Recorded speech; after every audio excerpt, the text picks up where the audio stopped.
চেঁচিও না, চেঁচিয়ে কোনো লাভ হবে না। দিদি যখন কাজটা করতে বলেছে তখন কাজটা হবে, সেটা ঠিক না ভুল সেটা বিচার করে তুমি কে?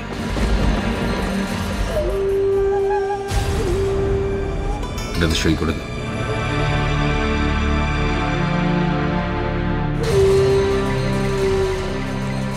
এটা কি ডিভোর্স পেপার।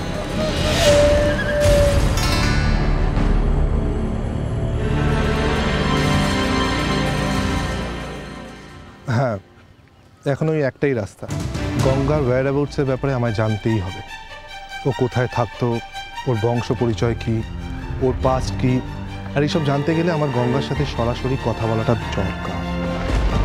এসব জেনে আপনি আসলে কি জানতে চাইছেন আমি জানতে পারি?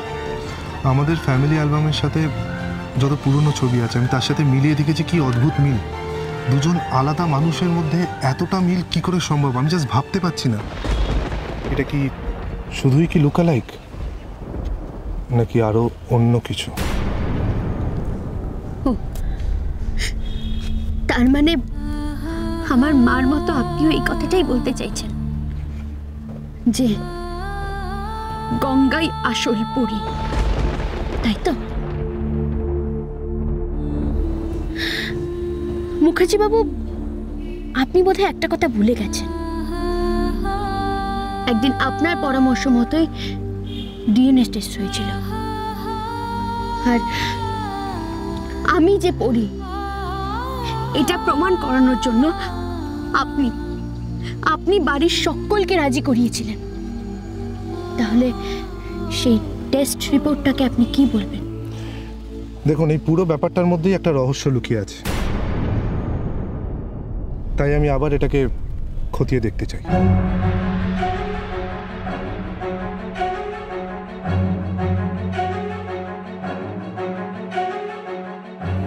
কি খতিয়ে দেখতে চান আপনি? কোনটাই বা আপনার কাছে রহস্যজনক মনে হচ্ছে বলুন। ডিএনএ টেস্টের রিপোর্টেও বা কি রহস্যের গন্ধ পাচ্ছেন আপনি? এরকম একটা উদ্ভট সন্দেহ আপনার মনে কি করে এলো? আমি তো সত্যি অবাক হচ্ছি মুখার্জি বাবু, যেখানে আপনি সব ঘটনাটাই জানেন, আর আপনার কথাতে আমার আর বাবার ডিএনএ টেস্ট হয়েছে মনির নার্সিং হোমে। সেখানে আপনি কি করে বলতে পারলেন এরকম কথা? আপনি কেন এরকম ভাবছেন আমি জানি না। একদিন আপনি তো বলেছিলেন সারা জীবন বন্ধুর মতো আমার পাশে থাকবেন আপনি। তাহলে এর নামই কি তাই?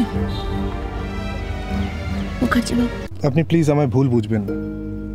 আমি যা বলছি, আমি যা করছি, তার সাথে আমাদের বন্ধুত্বর কোনো বিরোধ নেই।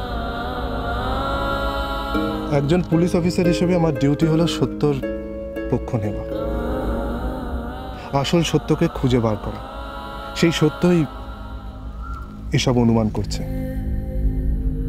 আর এই প্রশ্নগুলো আমার মনে উঠে এসেছে ওই গঙ্গাকে দেখার পর থেকে। সে অনুমান তো ভুলও হতে পারে, এই সবটাই প্রমাণ সাপেক্ষ। আমি তো বলবো এই কাজে আপনি বন্ধুর মতো আমায় সাহায্য করুন, গঙ্গার সঙ্গে আমায় কথা বলতে দিন, এতে কারোর কোনো ক্ষতি হবে না। হবে, আমার মায়ের ক্ষতি হবে, আমার মায়ের। আর সেটা আমি কোনোদিনও হতে দেব না, কোনোদিনও না। কেন ক্ষতি হবে? কেন? মা যাতে সুস্থ হয়ে ওঠে সেই জন্যই গঙ্গাকে বেনারস থেকে এখানে নিয়ে আসা। গঙ্গাকে কাছে পেয়ে মা অনেকটা সুস্থ হয়ে উঠেছে, আর গঙ্গাকে আঁকড়ে ধরে মা নতুন করে বাঁচতে চাইছে। গঙ্গাকে আমি মনে করি মা তার নিজের হারানো পরীকে খুঁজে পেয়েছে। এর পরিণতিটা কি আপনি একবারও ভেবে দেখেছেন? কার পরিণতির কথা বলছেন আপনি?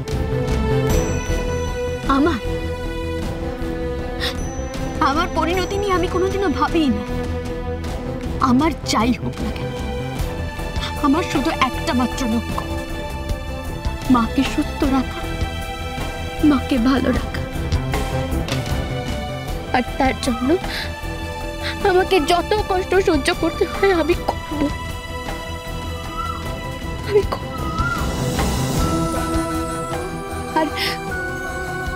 আর এখন আপনি যদি গঙ্গাকে কোনো জেরা করেন, তাতে যদি গঙ্গা এই বাড়ি ছেড়ে চলে যায়, এই কলকাতা থেকে চলে যায়, তাহলে আমার মার কি অবস্থা হবে একবারও ভেবে দেখেছেন? আপনার কাছে কোনটা বেশি মুখার্জি বাবু? আপনার সন্দেহ নাকি আমার মায়ের সুস্থতা? কোনটা?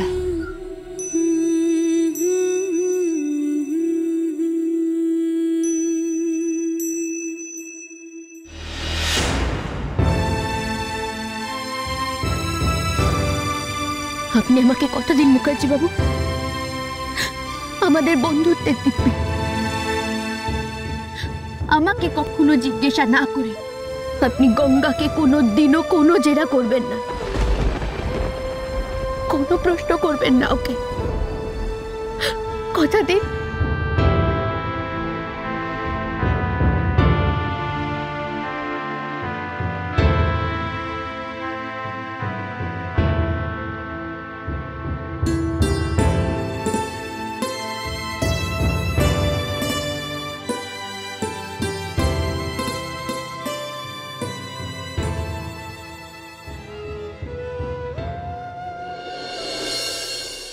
এতটা সাহস?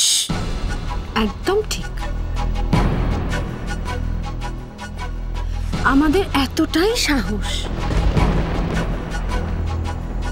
এটা একটা নমুনা মাত্র। তাড়াতাড়ি এটা সাইন করে দাও, নাইলে দিদির কথায় নিচ্ছি এরকম একটা অনৈতিক ব্যাপারে জড়িয়ে আপনারা কিন্তু চরম ভুল করছেন। তাই নাকি? আচ্ছা ফুলকি, তোমার বিয়েটাও কি খুব নৈতিকভাবে হয়েছিল? একটা অনৈতিক বিয়ের যদি অনৈতিক ডিভোর্স হয়, তাহলে ক্ষতিটা কোথায়?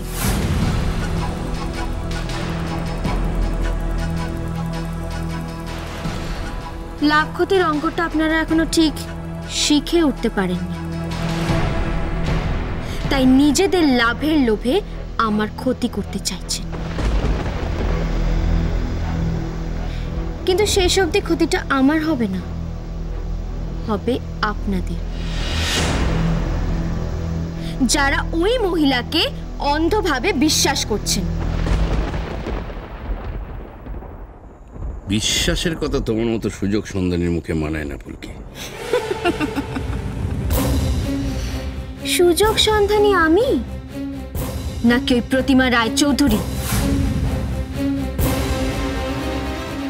যে বুঝে নিয়েছেন আমি ওনার বাঁকা পথের কাঁটা, অমনি আমাকে উপড়ে ফেলতে চাইছেন।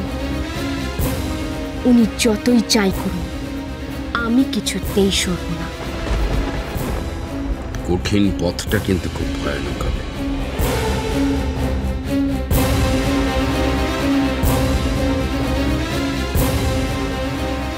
সেই ভয়ানক খেলাটাই আমি শেষ অবধি খেলতে চাই, শেষ অবধি।